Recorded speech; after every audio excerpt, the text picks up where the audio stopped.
Chapter third matrix class 12th के अंदर अपने 2 पार्ट कर चुके हैं।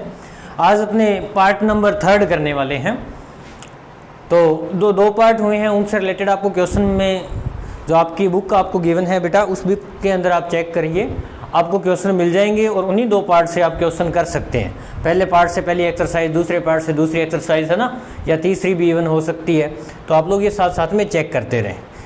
कोई बिल्कुल भी हार्ड नहीं है आपके लिए, साथ साथ करोगे तो बिल्कुल इजी है। ये अगर सीधा ऑनलाइन पढ़ते रहे और क्वेश्चन नहीं करोगे तो आप पीछे रह जाओगे और वो पीछे वाला भी समझ नहीं आएगा। तो इसलिए प्रॉपर नोट्स वगैरह जो भी आप बना रहे हो, वर्क वगैरह जो भी कर रहे हो, तो इसको साथ साथ देखते देखते आप इसको कंप्लीट कर लें। मैं फिर से कह रहा हूँ 2 पार्ट हो गए, तीसरा पार्ट है, आप इसको साथ साथ कंप्लीट कर लें। चलो आज का अपना टॉपिक है transpose of matrix. Transpose of matrix. Transpose का मतलब क्या कह सकते हैं अपने, यानी कि इसकी अगर मैं डेफिनेशन दूं तो matrix obtained bye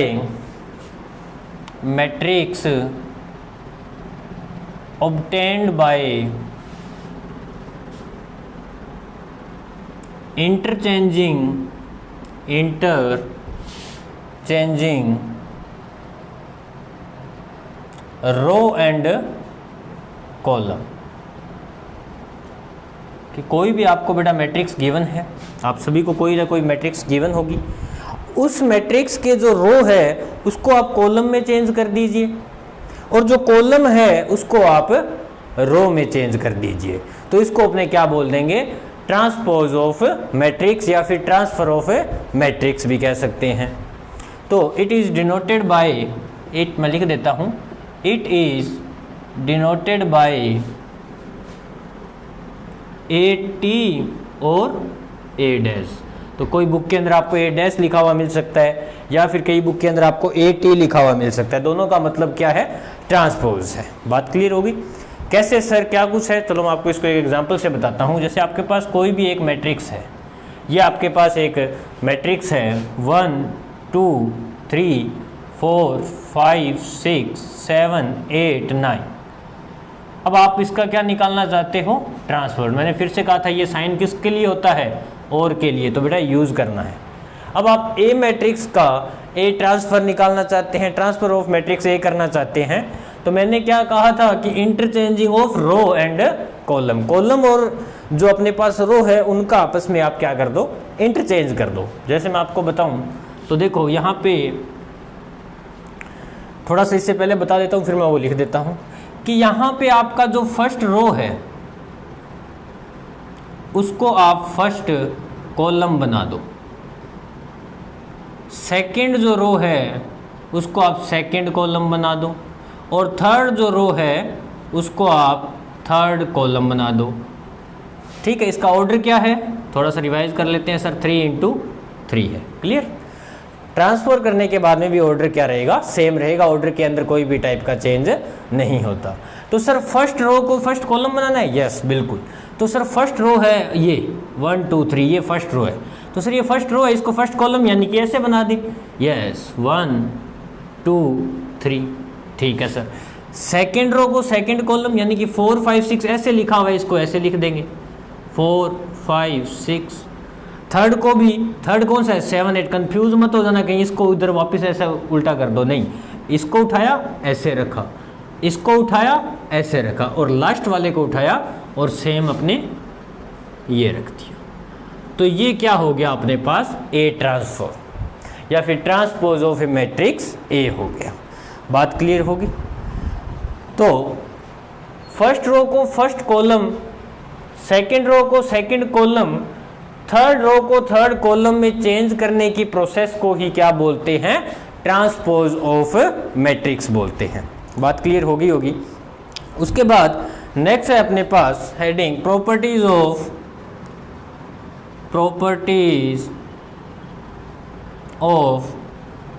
A transpose of matrix A. उसकी कुछ प्रॉपर्टीज होती है। फर्स्ट प्रॉपर्टी क्या है कि आपके पास एक मैट्रिक्स है, उसका आपने ट्रांसफर किया, और उस ट्रांसफ़र करने के बाद में फिर से आपने उसका ट्रांसफ़र कर दिया, तो आपके पास वैल्यू वापस से क्या आ जाएगी, ए आ जाएगी। ये आप चेक करके देख लेना चाहिए। अब देखो यहीं से बता देता हूँ मैं आपको कि इसको ट्रांसफ़र करके ये बन गया, अब इसको और ट्रांसफ़र करोगे, इस ट्रांसफ़र का ट्रांसफ़र करोगे तो क्या हो जाएगा सर, ये 1 2 3 ऐसे हो जाएगा, या फिर मैं ये कहूँ कि ये 1 4 7 ऐसे हो जाएगा। 1 4 7 ऐसे लिखा है, फिर क्या हो जाएगा 1 4 7, तो ये देखो 1 4 7, यानी कि ट्रांसफ़र का ट्रांसफ़र करोगे आप तो वापस से आपको क्या मिल जाएगी, मैट्रिक्स मिल जाएगी। उसके बाद नेक्स्ट है आपके पास प्रॉपर्टी नंबर 2, कहता के ए का होल ट्रांसफ़र अगर आप करते हो तो आपको वैल्यू मिलेगी के ए ट्रांसफर। के के ऊपर टी नहीं लगेगा। बात क्लियर होगी? क्यों नहीं लगेगा मैं बता देता हूं, क्योंकि देखो के ए, यहां पर ये जो के है वो ए के जो एलिमेंट है, ए क्या है, मैट्रिक्स है, इस मैट्रिक्स के अंदर एलिमेंट है, ये देखो ये एलिमेंट है। अब जैसे अगर बेटा मैं इस के को मान लो यहाँ मल्टीप्लाई, के ए है, अब मान लो मैं इसको लिख देता के ए, ठीक है, स्क्रीनशॉट तो आप साथ साथ ले लिया करना, आपको पता हो कहीं बाद में ये स्क्रीनशॉट ले लो, है ना। के ए है तो ये के इसके साथ भी आएगा, इसके साथ ये सभी के साथ आ जाएगा, और जब इंटरचेंज करोगे तो ये अपने आप चेंज हो जाएगा, है ना। तो वापस से के वापस बाहर निकाल लो तो वही। तो क्या कह सकते हैं कि अगर आप कोई भी डिजिट का मल्टीप्लाई करते हो 1 2 3 4 या के है, एम है, कोई मैट्रिक्स के साथ, और फिर उसका क्या कर देते हो ट्रांसफर, तो वो वैल्यू किसके इक्वल आएगी, के ए ट्रांसफर, यानी कि आप सीधा चाहिए उस मैट्रिक्स का ट्रांसफर करके के से मल्टीप्लाई कर दो। कैसे मैं बता देता हूँ, जैसे एग्जांपल से बताता हूँ आपको कि आपके पास एक मैट्रिक्स है बेटा ए, छोटे लिखता हूँ मैं 1 2 3 4, आपके पास के ए क्या हो जाएगा, मान लो के से आपने इसको क्या किया, अच्छा उससे पहले मैं इसका ट्रांसफर कर देता हूँ, देखते जाना। ट्रांसफर क्या हो जाएगा सर, 1 2 यहाँ आ जाएगा, 3 4 यहाँ, ये 1 2 था ऐसे हो जाएगा, 3 4 था ऐसे हो जाएगा, ये ट्रांसफर हो गया। देखते जाना बात मेरी। अब मैं के ए लिख रहा हूँ, क्या लिख रहा हूँ, के ए, क्लियर, यस सर। तो देखो के ए कितना हो जाएगा सर, के और ए मैट्रिक्स क्या है 1 2 3 4, तो क्या बन जाएगी, मैं यहाँ पे लिख इक्वल का साइन, सर के 2 के 3 के 4 के, देखते रहो, यस सर के ए आ गया। अब के ए का ट्रांसफर लिखना चाहता हूं मैं, तो क्या आ जाएगा, देखो सर के 2 के ऐसे हो जाएगा, के 2 के कैसे, ऐसे सर, 3 के 4 के ऐसे हो जाएगा सर, क्लियर।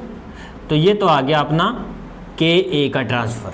मैंने क्या कहा था कि के ए का जो होल ट्रांसफर आएगा वो इसके इक्वल आएगा, हाँ, तो ए ट्रांसफर है आपके पास, यस सर।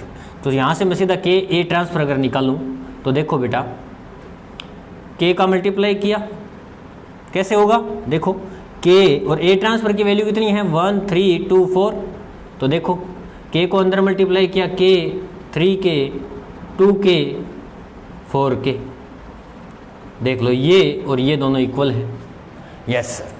मैं फिर से आपको एक और बात कहना चाहूँगा, नोट लगा के आप अगर लिखना चाहो तो लिख लो कि अगर अपने कोई मैट्रिक्स के अंदर, मैट्रिक्स में कोई डिजिट से मल्टीप्लाई करते हैं, कोई भी टाइप की डिजिट है उसको मल्टीप्लाई करते हैं, तो वो मैट्रिक्स के अंदर सभी टोटल ऑल एलिमेंट के साथ क्या होगा, मल्टीप्लाई होगा। कैसे, जैसे ये किया है, ऑल एलिमेंट के साथ क्या होगा, मल्टीप्लाई, जैसे के को किया, यहाँ किया, यहाँ किया। तो यहाँ से दूसरी बात भी आपको क्लियर हो गई होगी, यस सर। तीसरी प्रॉपर्टी क्या कहता है कि आप अगर ए और बी दो मैट्रिक्स है उनका ऐड कर दो फिर ट्रांसफर करो तो वैल्यू कितनी आएगी, वो वैल्यू किसके इक्वल आएगी, ए के ट्रांसफर प्लस बी के ट्रांसफर, करके देख लेना चाहिए। क्या करना है आपको, ए कोई मैट्रिक्स लेनी है, बी सेम ऑर्डर की लेना, क्यों, क्योंकि सर ऐड उन्हीं का कर सकते हैं जिनका ऑर्डर सेम हो, अपने एडिंग वाली प्रॉपर्टी के अंदर पढ़ा था, अगर थोड़ा सा याद हो पीछे वाला, हाँ, तो सेम ऑर्डर की लेंगे सर, ए और बी को ऐड कर लेना और उसका ट्रांसफर कर देना और एक साइड में छोड़ देना, फिर सीधा ए का ट्रांसफर कर लेना, फिर बी का ट्रांसफर कर लेना, फिर ऐड कर लेना, एक साइड में छोड़ देना, और लास्ट में चेक करना दोनों वैल्यू सेम आती है कि आपके पास दोनों की दोनों वैल्यू सेम आएगी, कोई प्रॉब्लम नहीं, कहीं कोई दिक्कत नहीं आएगी। और उसके बाद नेक्स्ट है अपने पास फोर्थ प्रॉपर्टी और मोस्ट इंपॉर्टेंट प्रॉपर्टी, क्या कि सर ए इंटू बी हो और उसका अगर ट्रांसफर कर दें तो क्या आएगा, तो बी ट्रांसफर ए ट्रांसफर के इक्वल आएगा। याद रखना ए ट्रांसफर बी ट्रांसफर नहीं आता, क्या आएगा, बी ट्रांसफर ए ट्रांसफर। क्यों, क्योंकि मैंने आपको पहले भी बताया था बेटा कि ये जो मल्टीप्लाई वाली कहानी है ना, इसके अंदर पहले वाले पार्ट में बताया था कि ये जो मल्टीप्लाई, इसमें ऑर्डर या फिर मैं कहूँ सीक्वेंस बहुत ज़्यादा इंपॉर्टेंट रोल रखता है अपना, बहुत इंपॉर्टेंट रोल है उसका। तो ये किस ऑर्डर में है, किस में, ये बहुत इंपॉर्टेंट रोल है, पहले भी बता चुका हूँ पिछले वाले पार्ट में, वो देख लेना आप। तो ए बी का जो ट्रांसफर आएगा वो बी ट्रांसफर ए ट्रांसफर के इक्वल। तो आपको क्या करना है, आप कोई ए ले लेना, बी ले लेना, सेम ऑर्डर जो भी ऑर्डर, जैसे भी एन पी वाला वो मेथड लगा के, एन और पी वाला जो पीछे वाले पार्ट है बताया, वैल्यू निकाल लोगे ए और बी। ए बी तो सीधी सिंपल लेनी है आपको मैट्रिक्स, किस टाइप की होनी चाहिए वो आपको एन पी अगर याद हो आपको तो वो वाला मेथड लगा के ए बी निकाल लोगे। हाँ, फिर उसका ट्रांसफर कर लोगे। ट्रांसफर तो सर इजी है, बस रो को कॉलम में, कॉलम को रो में। Yes sir. फिर आप बी ले लेना, उसका ट्रांसफर कर लेना, ए ले लेना, ट्रांसफर कर लेना, और उन दोनों का मल्टीप्लाई कर देना, लास्ट में जो आंसर आएगा वो सेम आएगा। और यहीं पे ए ट्रांसफर बी ट्रांसफर लिख के देख लेना, वैल्यू आपके पास सेम नहीं आती या फिर मल्टीप्लाई भी नहीं होगा। क्यों? क्योंकि हमने पहले भी पढ़ा था कि अगर कोई मैट्रिक्स का ए बी आता है तो कोई ज़रूरी नहीं कि उसका बी ए बी आएगा। पढ़ा था, ये एक एग्जाम्पल भी था, अगर आपको थोड़ा सा पीछे का याद है तो। ठीक है, चलो अब इस ट्रांसपोज के हिसाब से अपने टू टाइप के मैट्रिक्स पढ़ेंगे। On the basis of transpose there are two type of matrix. दो टाइप के अपने मैट्रिक्स पढ़ेंगे। मैट्रिक्स नंबर फर्स्ट सिमेट्रिक और नेक्स्ट सेकंड है स्काई सिमेट्रिक। तो पहली है सिमेट्रिक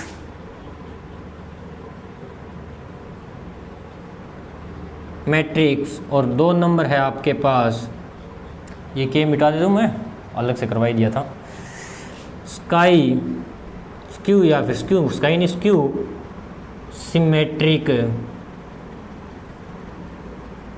मैट्रिक्स। ये 2 टाइप के अपने इसके अंदर स्टडी करेंगे। तो आप अगर हेडिंग स्क्रीनशॉट लेना चाहो तो आप इसका स्क्रीनशॉट ले लो। चलो सबसे पहले करते हैं सिमेट्रिक मैट्रिक्स क्या होता है, कैसे होता है, बेस पर कैसे है सर। थर्ड पार्ट चल रहा है ना। 2 टाइप पढ़ेंगे, सिमेट्रिक और स्क्यू सिमेट्रिक। बात क्लियर हो गई? चलो